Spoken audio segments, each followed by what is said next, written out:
What is the secret to unlocking your full potential? What makes your idols any different than you? How do you become the person you've always wanted to be in life? This is where you get all of your questions answered. My name is Justin Shank, and I sit down with some of the most epic individuals who are changing the world with their actions in business and in life. We discuss how they did it, why they pushed themselves, and more importantly, how they were able to focus on continuous growth to achieve their dreams. Welcome to the Growth Now movement. This week, I sit down with Kara Goldin. Kara is the founder and CEO of Hint, best known for its award-winning Hint water, the leading unsweetened flavored water, also a staple in my household. We've been fans for a good year plus, so you guys want to check that out. She's also received numerous accolades, including being named EY Entrepreneur of the Year in 2017, Northern California, and one of InStyle's 2019 Badass 50. Previously, Kara was a VP of Shopping Partnerships at America Online. She hosts the podcast The Kara Goldin Show. Her first book, Undaunted, Overcoming Doubts and Doubters, was released October 2020 and is now a Wall Street Journal and Amazon bestseller. Kara lives in the Bay Area with her family. Guys, you're going to love this conversation. I was blown away by the sincerity and the heartfelt conversation Kara and I had.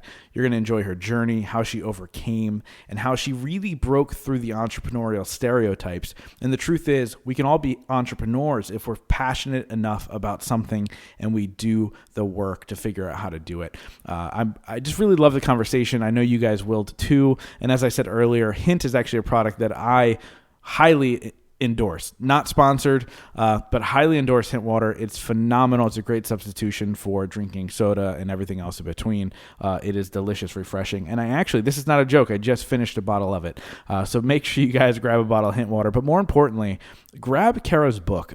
Truly inspiring. You guys are going to love it. A ton of tips, tricks, and inspiration in that book for you. Now, before we get there, I want to remind you guys that the Growth Now Summit is right around the corner, February 19th and 20th. I think you guys are really going to love the speaker lineup, the content. So come learn how to level up in the 4 pillars of your life, whether that's business and entrepreneurship, your relationships, your wellness, or your spirituality. You're going to learn it all from the masters and myself. So head over to growthnowsummit.com. Reserve your seat today. It's totally free. All you have to do is go to growthnowsummit.com, reserve your seat, and I can't wait to see you guys there, interact, learn from you, and hopefully you learn a little something from us. Now, without further ado, let's get to the episode with Kara Goldin. Kara, welcome to the podcast. Thank you. Thanks for having me. Yeah, I'm excited about the conversation. I told you before I hit record about a year ago, my girlfriend turned me on to Hint water. And then a number of months ago, you were on one of my clients' podcasts. And I was like, oh my gosh, I'm like 1 degree of separation away from interviewing this person who started this company that I love. And so I'm excited to get into all the things you're up to today, including the new book and everything else in between. But why don't we start with who is Kara today? And then we'll break down how you got there. Yeah. So who is Kara today? I think I'm still I'll always be the founder of Hint, but I'm still the CEO of Hint. I'm now an author, a published author as well, best-selling author, which is super, super exciting. But I think I've defined myself as somebody who is okay with trying and okay with doing the best job that I can. And I've always worked super hard. But I think, and I think always tried to find things that I would enjoy and that I was really interested in, but it ends up actually articulating that to a lot of other people. I may have built a community that actually has been looking for an invitation to say, it's okay that you're not perfect and that you're filled with ideas and curiosity, and maybe now's the time to ultimately go and try those things. No, I love it. And so for you and your journey, what began the curiosity route? What began the whole entire entrepreneurial, let's give this a try, scary journey that is entrepreneurship at times, right? What was it for you that like was the tipping point to say, hey, let's dive into the deep end? Well, it's interesting over the last few years as I've been out speaking about, how I built Hint and also just being a female entrepreneur. It seems sort of obvious to everybody else that except for me that this was sort of my path that I would become an entrepreneur, but I truly call myself an accidental entrepreneur because that was not the path that I set out to do at all. But I did. I started out my career in kind of a traditional way in media, first in the magazine industry and then at CNN. So I would say CNN was kind of the first place where, just watching kind of Ted Turner. I didn't work directly for Ted, but just watching him and kind of, I don't know, I always call it sort of cowboy mentality and truly, but somebody who just kind of went and tried a lot of different things to see whether or not they would work.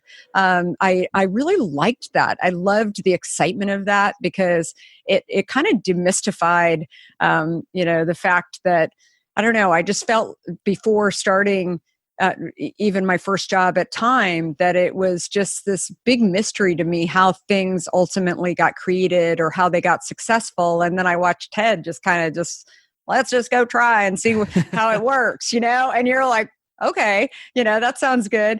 And then when I moved to Silicon Valley, I had been admiring Steve Jobs for many years. I, totally dating myself, but when I was in college, that's when the iMacs came out and, cute little machines. They're not as little as they are today with this Apple on it. And I thought, God, who did this? Like, this is just crazy. And again, really admired just his appreciation for design and simplicity and how things ultimately worked, but just, not a lot of clutter. I don't know why, just purely from a consumer perspective, I appreciate that. So when I moved to the Bay Area, I just looked up Apple and looked up kind of what was going on. And it ended up that this little project that I read about that had spun out of Apple was starting out, and Walt Mossberg in the Wall Street Journal had written about it. And I thought, I don't know, I'm just going to call. Maybe I'll get a chance to meet this icon, Steve Jobs. And I never got a chance to meet him. Instead, I ended up working, basically cold calling 4 guys that worked for Steve and ended up offering to take one of them to lunch. Again, not really even looking for a job, but just thinking, gosh, this is so cool. Maybe this will be as cool as the iMac. And it was a CD-ROM kind of project that was basically took catalogers and put them on a disc. And Steve's idea was that if you could put all the graphics onto a disc, then it wouldn't matter how fast the internet was, and that you could just tell the consumer to stick it in the machine. And I was like, bingo, like that is brilliant on so many levels. And so as I'm just kind of informationally chatting with these guys, I said, by the way, how do you guys make money? Because that was the one thing that I'll say when I was working at CNN that Ted was super focused on. He's like, can't give things away. You have to like charge everybody. And it was just this mindset of money, money, money, money. And here I am in Silicon Valley, and it's not in a garage, but it's pretty darn close. It's like an office with, a bunch of old pizza boxes like sitting around. It was like a whole different world than what I had seen. But basically what I realized in that environment was it was also just a different level of startup that I was watching, but also this mindset of ideas can come from anywhere. It was only a few people. They were engineers. I was talking about how do you make money? They didn't know. And here I was going to solve a problem for them. They're like, hey, do you want to take a job? And gave me a job. And I figured if I didn't like it, I would quit. And they gave me this thing called equity. I didn't even know what equity was because no one had given me equity. When I was like, my husband's an attorney, and I showed him the paperwork, and he was like, wait, they're giving you like shares of this company you just got here. Like, how could? Anyway, it was super crazy. But that was when I think I learned an important lesson that was maybe started at CNN, but just expanded when I got to Silicon Valley, which was nobody really knew what they were doing. They were just trying, right? Which I think is so key when you work in those kind of environments and you see that these people just aren't gods, right? They're just humans that are just curious and are just going and trying a lot of different things. And so anyway, that led into this other company, AOL, which it was a later stage startup, but it was still sort of operating like a startup under Steve Case, that I was able to watch and able to grow a division within AOL successfully. And that's when I left AOL after 7 years. I was really looking for the perfect role in Silicon Valley. Mm-hmm. And I never thought I was going to start my own company. I mean, a lot of people will leave companies, even, companies kind of like an AOL, and say, oh, I'm going to go do my own thing. That wasn't me at all. But when I saw this issue around health that I was trying to solve for myself, I think just kind of growing up in many ways around these very entrepreneurial people, I would, talk to my family, talk to myself about the fact that there were all of these healthy perception drinks out there that had sugar or diet sweeteners in it, but that, I wasn't sure that they were actually healthy. And when I did my own little test trying to get myself healthier by giving up Diet Coke, that's when I decided I'm just going to go solve this problem. And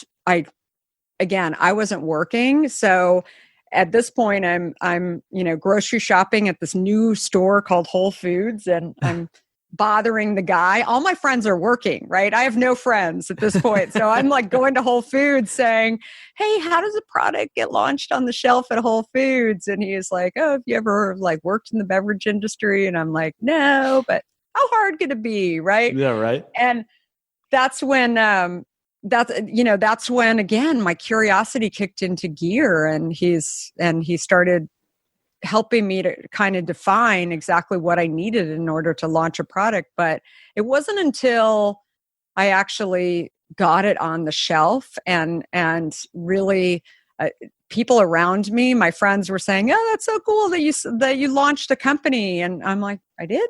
Okay, I guess I did. I don't know. It was a little project. Yeah, we had to, my husband's a lawyer, so he could drop some of the paperwork. So I guess in some ways I didn't even really think it was official. Yeah. I mean? Yeah. It was just it was asking him to mood line and just go do the paperwork and, let's find a name for this thing. And I just thought it'd be really fun. And it made me happy. I think too, that was the other thing, that it was something that I was just super curious about, but had no idea what I was getting into. And every time somebody would say something to me, like the guy at Whole Foods would say, okay, who's your distributor? And I'd be like, do you know someone's phone number? I mean, I don't know. I mean, I don't know how to get a distributor. What do they do exactly? And so it was this whole world that was just so new to me, and that I really ultimately, felt really energized by, if that makes sense. No, sure. And what I love about this and the progression and what you did, it started, everything that you've done started with curiosity. It was a question of what are you doing? Teach me more, tell me more. And I say pretty often, my life completely changed when I went from being the least interesting person in the room to the most interested person in the room, right? Because I'm curious. I'm curious as to how people grew things and how they got to where they are in their life and all these things. It's funny. I live in a pretty nice neighborhood here in Pennsylvania, but you'll see certain houses and you go, I want to know what that guy does. And my girlfriend the other day was like, just go knock on the door and ask him. That's who you are as a person, because the curiosity starts to get to you and you want to know more. But then you took action. And I think that's the disconnect for a lot of people. Like you said, a lot of people have ideas. And they're constantly in their head, and then they don't know what to do, and they stop. And those ideas remain in their head. They don't get out in the world. What was it about you that you're like, let me dive in. Let me see where this goes. Was it just the curiosity taking you one step at a time, or was there more to it? So I think we always blame our parents somewhere along the way for And now having 4 kids of my own, I'm sure as I always say to my kids, I'm sure later on in life, it'll be something that you'll point to your mom and dad about. But, I was the last of 5 kids, and I mention that only because, and my parents didn't have me until they were 40, which back then was really old, right? Yeah. And so I remember at a very young age, my parents saying to me, just whatever you do, just don't embarrass us and be safe. And so what those things meant to me was basically, you can kind of do whatever you want, just like go figure it out. And I think, that stemmed a lot from my brothers. I had two brothers and two sisters, and my two brothers were pretty naughty. And so my parents were used to sort of like getting phone calls, like they did it again. And so, and of course they were my heroes in many ways. Like I would look at them like, oh my God, so fun and everything. But I think that I think having, I didn't have the helicopter parents, right? I had the parents who they definitely, I had to be home by a certain time at night. I had to, check in with them constantly. I always had to be in sports. Like I was constantly going out and trying things, but I was also, there would just be these little things that would, like people would say around our house that I think, whether it was my older siblings or my parents, like, for example, I was a gymnast and I was a runner, and the only thing that during the off season that I could do was like play softball. I was a terrible softball player. And that's where I learned that's where I learned that, if I actually enjoyed it, I enjoyed where I was at the moment, and I didn't sit there and sulk, and I knew that I was good at these other things. Instead, I became the person that people wanted on their teams because I made fun of myself, and I was awful. I couldn't catch the ball. I tried every single position, but I also learned that it's great to have people who are better than you on your team, which is such a key thing. Like I still to this day, when I share that with people, and growing my team of just over 200 people, I'm always like, are they better than you? When I talk to managers and I say, you're hiring somebody, are they going to do something that you don't know how to do? Which is you have to be a confident person in order to do that, because typically managers hire people who are, not as good so that they can teach them to do stuff that they don't want to do. And I've always believed like your job will actually be easier and you'll be happier if you hire people who are better than you.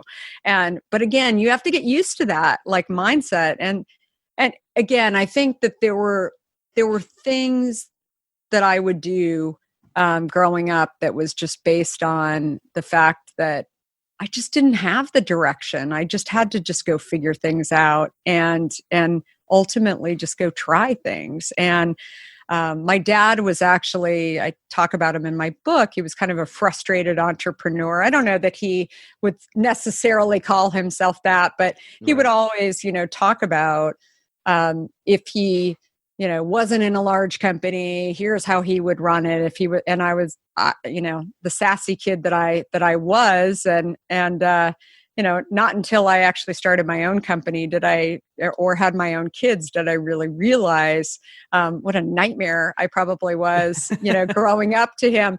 But he would talk about the limitations that he would have inside of a large company, and that he would be negotiating internally with, different divisions. My dad had started this brand called Healthy Choice, which was started inside of Armour Food Company, and then they were acquired by ConAgra. And so I've learned a lot just kind of listening to him talk about his journey. And frankly, I think today, I was just on a talk at Yale about an hour ago talking about this. Like I never feared large companies because I think I don't know, they were just, they just felt old and stodgy to me ever since I was a kid. Like they just couldn't move. They weren't nimble enough. They focused on what was in front of them versus like what could be. And so again, I think that the confidence to ultimately go out and start my own thing really came from a lot of different pieces, but also just really believing that everything that I had done to date, I was proud of, right? I might have had pieces in there where I'm like, it didn't exactly go the way that I wanted, but I felt confident enough. Like when people would say to me, for example, this is really risky, you're starting a beverage company. I sometimes would say to them, well, do you think I can't get a job in tech anymore? Because I built $1 billion business inside of AOL. And if nothing else, I can have a great interview with somebody. And I don't know, maybe I don't want to work for them anyway. If they hold it against me that I wanted to go and do something that I really believed in, that I felt like I had an idea to change health, I just think that makes me more interesting. And I mean, the number of people who actually disagreed with me, and very good friends of mine who would say, yeah, but you shouldn't do that. I had people, even when I was wanting to spend time with my kids, I had 4 kids when I launched Hint, but I had 3 kids under the age of 4 that I hadn't really seen the first couple of years of their life. And so I said, I'm going to go and hang out with my family a little bit in San Francisco. And people were like, don't stay home for very long. And I'm like, how long? Like, just tell me how long. And people are like, I don't know, like a year and a half. Nobody ever gave me this like magic answer. And that's when I realized is that people didn't actually know the answer, right? And I think that is something I share with people all the time, that people will come up with all kinds of things because they've been told that, but it doesn't really mean that that's what is applicable for you. Yeah, no, it's true. And a lot of times friends are doing that because they feel like they're protecting you, right? Because like you said, they've been told this and now they're seeing you going out and trying to do this scary thing, right? And they're like, no, don't do it. I've been told not to do it. And they don't really know why. And actually in your book, Undaunted, you talk about doubts and doubters, right? Like obviously these people who doubt the process, doubt what you're doing. What have you experienced, obviously beyond your friends saying that? What have you experienced in the world with people who doubt you, or some internal doubts that you've had? And how were you able to overcome them? Well, I think actually living through, like what I said, through my own experiences and having, and ultimately, a couple things. First of all, I've always had this issue. I have a lot of issues, right? I've always had this issue with this saying, never look back, because I actually think you can gain a lot of really valuable information by looking back, and a lot of learnings by looking back on things. Don't dwell on them, but it's okay to look back. And so again, I would look back and think I've got some great experience. So why can't I ultimately go and launch what I want to launch? But yeah, I mean, I think that the main reason why I wanted to get this message out there was that, so I started journaling a little over 4 years ago, and about 2 years ago, I was out speaking. I was doing a ton of public speaking too on how I built Hint, but also just being a female entrepreneur, and those were, kind of the topics that I was talking about. And I felt like there's always the Q&A session at the end where the people stand up, and sometimes they want to be entrepreneurs, and other times you can almost see when they stand up and they say their question that they fear, because they're almost disclosing things about themselves that they're not really that comfortable. And I can just read the body language now. I just know it's coming. And one time this one woman stood up and she said, so I'm nothing like you. You're obviously fearless. You've never had any failures. You've never had any doubts. You have great experience. You're lucky. You're this. And, but I have the opposite, and I can't launch my company. How do I do it? And I was like, whoa, on a lot of levels. And I think I stopped at that point and said, is that what I appear to you? Because that's not who I am at all. I've had fears my whole life, but I've also felt like if I didn't try, then I wouldn't be able to be successful. And so I started talking about some of these stories. And, one of the stories is, one of the stories that I talk about is having my own doubts on whether or not I could get the product on the shelf, but also the story about when I ended up going to an executive at Coca-Cola, a friend introduced me to, that I thought could sort of like wave his magic wand and fix all of my issues. And I'm really thankful for that moment when he said something pretty shocking and condescending to me. He said, "Sweetie, Americans love sweet. This product isn't going anywhere." And, here, like, I had prepared for this meeting for a week. I had huge anxiety over, I thought, oh my gosh, like, what am I going to say? I mean, I wasn't meeting with him in person, so I wasn't worried what I was going to wear, but I don't know. I'm on the phone with him just thinking, this is a big deal. And then he says something so shocking to me. And after he said that, I really listened a little closer because I thought maybe I misheard him in some way. And then, and that's when, for the next 45 minutes, he talked about what the strategy was and what consumers wanted. And it had nothing to do with health. It had nothing to do with water. And that's when I realized he was on a totally different river than I was, a different mission, if he was even on a mission, because I had always described my product as really geared towards helping people get healthy. And so I bring this up because this is a story where I had doubt. I thought that this person was going to really solve my problem. For a moment, his doubts actually increased my own doubts. But then when I realized that he was just on a totally different planet than I was, then I was like, it's not really about him. It's about me. And it's about my decision whether or not I'm going to continue on. And that I had to really look at what I had around me that was really determining whether or not I should doubt myself. And the fascinating thing, which I talk about so much today in my own business, is that having a relationship with consumers who can actually give you feedback. So this one-on-one with the consumer, which is really hard when you're in like a B2B relationship, similar to what I had been prior to launching my own company. From day one of getting our product on the shelf at Whole Foods, the audience was small, but the consumers were saying, gosh, you're really helping me. Which is so powerful. It gives you so much energy. So then it doesn't matter if you've got these doubters out there. You find your tribe and you find your people that really get what you're saying.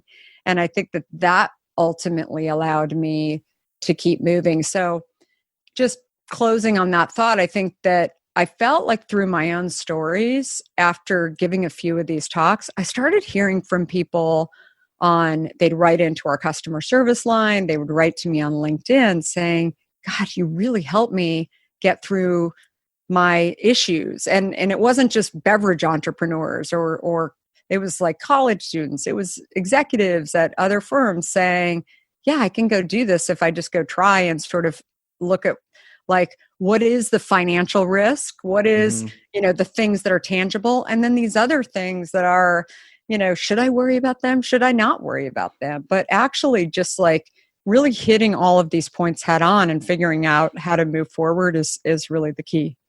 Yeah, no, I love that. Now, as a quick aside, when you were talking, I took a sip of hint water, and I know you saw it, and you're like, "That's my bottle," right? But I will say this: it's not. At first, in my head, I was like, "I really need a drink of water right now." But if I drink this, is this like wearing the T-shirt to the band you're going to go see in concert, right? Like they say that's a big no-no. Like, oh my gosh, do I take a big sip of this water right in front of her? But I did. But actually, I will say this: I drink Hint almost every interview that I do. So this is something that's a part of my life. It's an amazing product. I mean, we've done all of the different kinds. We've done the juice boxes for the kids, although they're not juice boxes. I don't know what you call them. Water boxes. Boxes. Phenomenal branding. Like I love how you do that. So we've done all that. But what I hear when you tell this story, and what kind of pushes you through the doubters is the fact that you tied this to a purpose, right? Like you overcame. You lost a ton of weight when you cut soda out of your life. You did all these things. We didn't even get into that part of the story, but I know that part of the story. And I'd love to get into that. Like, how did you really find like tying this to your purpose is really like the driver in everything that you're doing? Do you see that as you guys continue to grow now to 200 employees? Totally. I mean, I think that it really does tie back to health and every single thing that we're doing. And, people have have commented over the years how, we've built this brand like exactly the right way. Like I was never classically trained as kind of a brand marketer, but I think for me, it really did tie back to what problem we were solving. I mean, remember 15, almost 16 years ago now, people weren't even talking about mission-based companies. I mean, for me, I wanted to do something that I had seen just this relief in myself. Like you said, I lost the weight that I had been trying to lose for so long, but also terrible adult acne that I didn't even have as a teenager that I was trying to solve for. And then also my energy levels. And again, like I think I had this epiphany while I was going through this, that it was hard for those couple of weeks until I figured it out. But I thought people are spending so much money on these diets and forget about like the pharmaceutical drugs that maybe they need to take because they've got diseases that are caused by some of, these issues. But I felt like it just shouldn't be that hard. Like the decks are stacked against consumers to actually figure a lot of stuff out. And friends of mine, like I would share my story about Diet Coke, but friends would share their story about this other drink called vitamin water. And at that time, there wasn't even a diet version of vitamin water. It was like the same amount of calories in a can of Coke. And people didn't even read the label because it was brilliant marketing. People have talked about it. I mean, it's brilliant marketing, but it's also kind of like sick on so many levels that we allowed. And because when people see the word water, I mean, I thought about, here's another thing I thought about during that time when I was thinking about Hint. If you were in a vocabulary test in maybe whatever, second grade or third grade, like to define water, you would never be able, you would fail that question. Yeah. If you said it can have sweetener or coloring in it. And we've just gone so far astray. And I think that for me, I was an early adopter to Diet Coke. My mom was a Tab drinker, and God forbid I wouldn't drink Tab because that was my mom's drink, right? And so Diet Coke came out and I was like, score. It's like not, Coke is bad, right? Like that's too much sugar, but Diet Coke, that's good. That means health. And what's so sad too, when you look at the diet soda industry, while there are men that drink diet sodas, the majority of the consumers are women. And the majority of marketing to women happens when they're teens and when they want to look good, they want to be thin. And it's just awful on a lot of levels when you recognize that it's actually doing the opposite of what people are doing. And yet so much of the time people are just giving up, right? Because they're not achieving health. It takes some people, it takes longer than others. For me, I was always really active. So it didn't catch up to me to actually be noticeably unhealthy until I started having kids. And then my whole metabolism changed. Lots of things changed. And then, I think I was borderline type 2 diabetes. I never actually was diagnosed as type 2 diabetic, but type 2 diabetes was just when I started Hint was just coming out. A friend of mine works at the Center for Disease Control, and she was telling me that like 2% of the population back in 2005 had this thing called type 2 diabetes that was that it was different from type 1. You weren't born with it. At that point, it was just adults. It wasn't even kids who were getting it, but it was definitely coming later on in life. And she was sharing with me that the majority of people who were getting it were drinking and eating diet things and low fat. And I thought, God, that's so interesting. And they couldn't lose weight. They were holding on to it. But the fact that we give up right there and we don't actually do anything as a country, as a world, to actually stop these products from, causing major diseases. And the answer really lies with the fact that you don't die overnight, right? And so they're long-term things that end up kind of, incubating over time and nobody can really pinpoint it. But again, I was curious. I had seen this problem in my own life. And that's when I just said, I've got a solve for this. I had done it in my own life just by slicing up fruit and throwing it in the water. And, I didn't want my young kids to kind of grow up in a world that was as confusing to them, frankly. And I wanted to get them really hooked on water in some way, or a product like Hint. And so when I look at the purpose, I think that it's never changed, right? It's just expanded. Like, where else can we help people? And that's why, we've gone into some other categories. Definitely our bread is buttered with the water, but we've gone into sunscreen. We've gone into deodorant. For me, it's really been, how do we serve the consumer?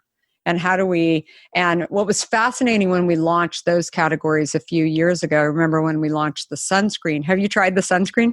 I have not yet, but the I'll have to check it out. Sunscreen's amazing. And I run into people all the time who are like, okay, the water is great, but the sunscreen, it's amazing. And we use the essences from the water. So that's the tie-in across all of our products.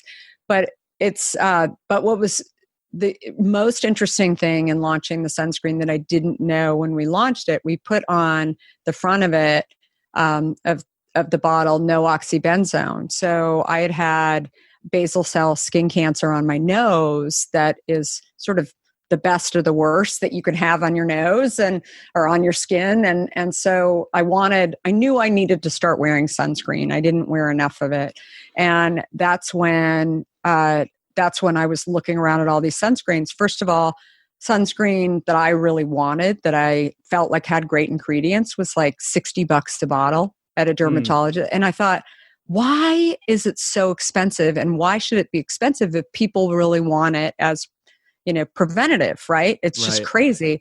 And then I found this ingredient called oxybenzone, which is not available in most products throughout the world. It is available in the US. It was approved by our FDA back in the late 70s. And so on the bottle, I said, that was my why. That was like why I believed I could launch this product. Plus, it had to be a great product with great smell. And so we have grapefruit and pear and pineapple, and it smells amazing. But the consumer immediately was like, we launched it in January, not the ideal time, but we had gotten FDA approval in December. And we thought, oh, let's just throw it out there and see what happens.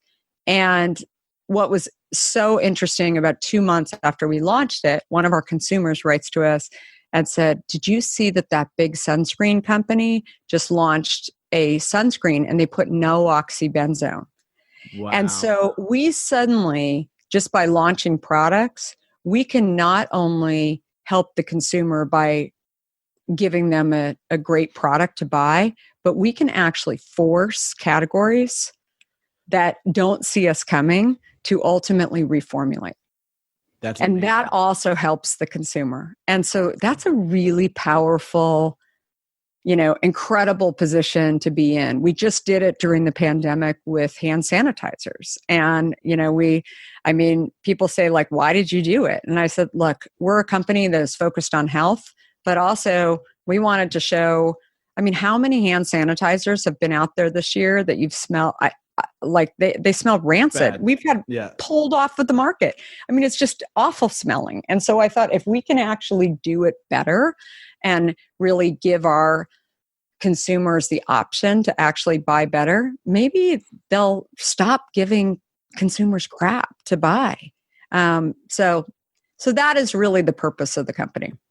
No, I love that. And I love how when you said, X suntan lotion company came out and they said that on the bottle, you weren't mad about it. You weren't like, oh, they stole our idea. You're like, okay, good. This is for the greater good. Like, we're literally here to make the world healthier. And that's just another way to do it. So I love hearing you say that. But let's switch gears a little bit here. Obviously, you wrote this book. It's now, exploding all over the world. You're on top bestsellers lists all over the place. I think you're Wall Street Journals and multiple things on Amazon, like all this crazy stuff. Why did you write the book? Like, what was it? Like, look, here's the thing. You're successful. You have this company. You're doing well. Why the book? Yeah. So again, I think when I was listening to so many would-be entrepreneurs and even like existing entrepreneurs talk about all of the challenges that they've had, I felt like there was this misconception about entrepreneurism too, that there's the unicorns and then there's the failures. And all the stuff in between, I think, is really where the success really lies, right? And so anytime I've heard that there is a unicorn or there is a, failure, I've always wanted to sit in the middle, right? And really understand like exactly what you were talking about earlier, like, how did you think about it? Where'd you go? What'd you do wrong? Like all of these stories, because there's such critical information there that actually talks about how the navigation went along the way. What were those moments? As I mentioned, the conversation with the Coke executive where, he kind of threw me off a little bit. And then I actually, instead of talking, I started really listening and recognizing that he wasn't on the same page that I was. And so I should be less worried about him because he's not doing anything. He doesn't believe in what I'm doing. And so just through my own stories, and many of those I've been sharing over the last few years in my talks, I felt like there's a lot of people who aren't able to go to my talks. And if I could actually, I mean, this was a journal that I was writing for the last 4 years to just give myself a little bit more, maybe a little more ideas when I was out speaking. And initially, a couple of years ago, I thought, maybe I'll just bind these notes together and just give them out to people, and maybe they'll be really helpful. And then I just decided, I don't know, maybe I should go get it published. And I think my curiosity set into play too, because people were like, oh, you should go do this. And I'm like, wait, how do I do it? And even the journey of launching a book. I mean, people said to me, okay, here's what you got to do. I'd call everybody I knew who had like launched a book and published a book. And some people have published it with a publishing house. Some people self-publish. I'd be like, why? Like, why'd you do that? What'd you do wrong? What would you do next time? And all these. And then people would give me all these pieces and I was curious about them, but then I also felt like it was their story and nobody was saying, and particularly during a pandemic, everybody would hedge it and say, well, that's how I did it, but there was no pandemic going on. So I'm like, okay, so I just got to do it my way. So again, I think through storytelling, that's where you learn the most, right? About how you ultimately do things for yourself. And I think that I had one review on the book early on, thankfully amazing reviews on the book. And I had one review early on that the writer said, it's too bad Kara doesn't say, here's the 1, 2, 3 on how to actually build a beverage company. And I thought, I wish it was that easy, right? Yeah. I mean, there's no entrepreneurs that I admire that I would say would be able to say that, right? They would say exactly what I say in this book. We were going down this way. We thought, it was great. Everything was going fine. And then it wasn't. And then, and it's just the navigation and the ability to just go try, which is really where you gain the most learnings. Yeah. I love that. And I mean, obviously I'm excited for people to get the book and we'll tell them where to get that here in a minute. But the cool part about this podcast and the success that I've had with it is that I've been able to interview some of the most successful people in the world, however you want to define success. And so my question for you is, how do you define success? And what are 3 things you do every day to ensure that success for yourself? So I think success for me is really being happy, right? And I think happiness for me is what I've learned is, I mean, you can call it challenges or kind of setting yourself up to be okay with going and doing new things. But I think it's really thinking of every day as, how can I learn something? Like that's where I find that I'm happy. And I truly believe that that's something that if you're not happy, that think about those times when you went off, whether it was, you went and traveled someplace new, or, you learned to knit, or whatever it is. You took a new class that you weren't, you didn't know that much about. Those are the times when you're a little uncomfortable, right? I think that you can't, especially when you can't fake it until you make it, sort of. You have to kind of own the fact that I've never done this before. I really want to, go and try and do these things. And then what you realize is that just through trying, you sort of demystify and you start to smile because you're kind of surprised at yourself that you actually got something. And maybe it took a little while. Maybe you were frustrated. Maybe you threw a textbook at the wall or whatever. You decided not to show up anymore for like a week. And then you thought, I'm not going to quit. I'm going to, get back in there. I think that is happiness. And I so often I meet executives who, talk to me about the fact that they're jealous that I'm off doing something that they've been sitting inside of their company for so long. And I think it really leads back to this idea of that they're not learning.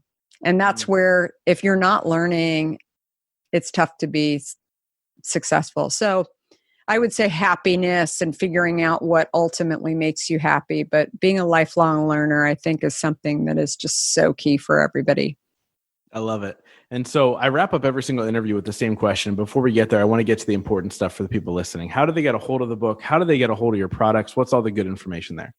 Yeah, so it's called Undaunted, Overcoming Doubts and Doubters. And it's on Audible or Amazon. And also you can get it on drinkhint.com as well, where we also sell our water. And the water is not available on Audible, but it is available on Amazon and drinkhint.com. So you should definitely give both of those a try. And I'm all over social media at Kara Goldin with an I. And I'd love to hear what you think. And hopefully this book will, if nothing else, what I said is I want to get this book out there to really let people know that if I can do it, they can do it too. They just have to want to try. Awesome. I love it. And like I said, I wrap up every single interview with the same question. Since the show is called The Growth Now Movement, the question is, in your life, what has been your biggest moment of growth? I would say going out and starting a company, right? Because I think it really, I was clearly daunted. Although I decided I had to live undaunted. My learning curve was so massive.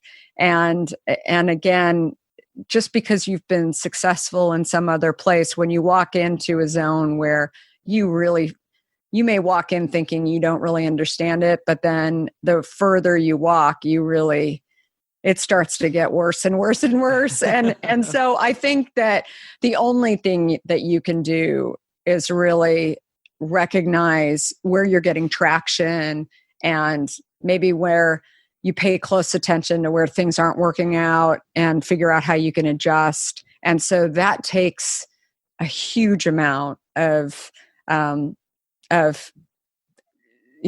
only capabilities, but also just you will grow through that process for sure. Awesome. I love it. Kara, thank you so much for coming on and sharing your story and your wisdom. And just thank you so much for continuing to make the world a healthier place and now a more successful place, because hopefully people will grab the book, become undaunted, and push forward. So thank you so much. Thank you. I appreciate it. Thank you guys so much for being a part of the Growth Now movement. This is how you can really help me out. If you guys enjoyed this episode, please share it out on Facebook, Instagram, Twitter, all that fun stuff. And let's grow this movement to epic heights. And it's all going to be because of you guys. Thank you so much, and we'll see you next week.